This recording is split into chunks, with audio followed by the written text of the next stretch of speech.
The problems and the causes of it are pretty clear. And again, the science has made that pretty clear in terms of data to date. We know that it's nutrient overload, in particular soluble phosphate. And we know the sources of that are about 62% from the farming sector. And that's not around the lough, that's in the whole catchment around the lough. So that's about 45% of Northern Ireland. And it's about roughly about 13,000 farmers, which again is half of all the farmers roughly in the whole of Northern Ireland. So that's the first big issue that has to be addressed. What do you do with that oversupply of slurry and of nutrient overload? And again, that's the big issue that needs to be addressed. And you can take that from two ways: either it's the supply of it, or the demand of it, i.e. the numbers of cattle in the first place, or the supply in terms of slurry and the amount of slurry going down. So that's a big issue. The investment in the sewage treatment industry, again, is still a big issue. And as I said, septic tank.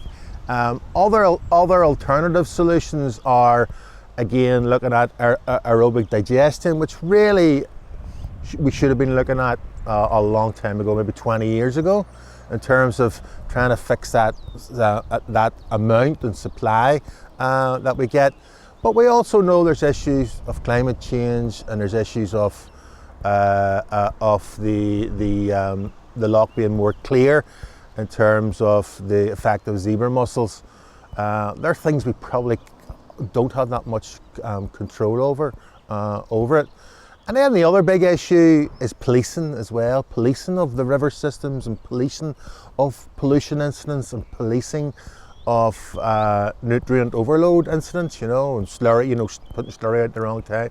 And again, we've just seen a massive fish kill again, and it's almost to the point whereby it happens and it happens and it happens, and you don't want that. You don't want that to be the norm, but it has become the norm now.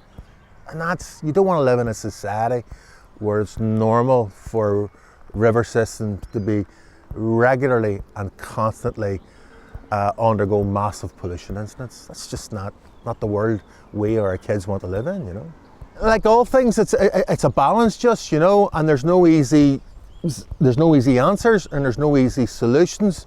Apart from the fact, what I would say is that the environment and species and habitats has not been given the priority that it should have been given.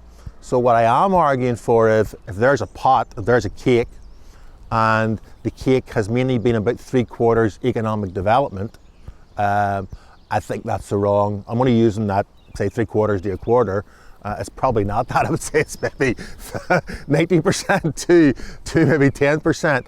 And what I'm trying to say is, the environment and the loss of the environment needs to be given greater priority, and you can do that through a rights system or through an incentivized system of giving grants to farmers.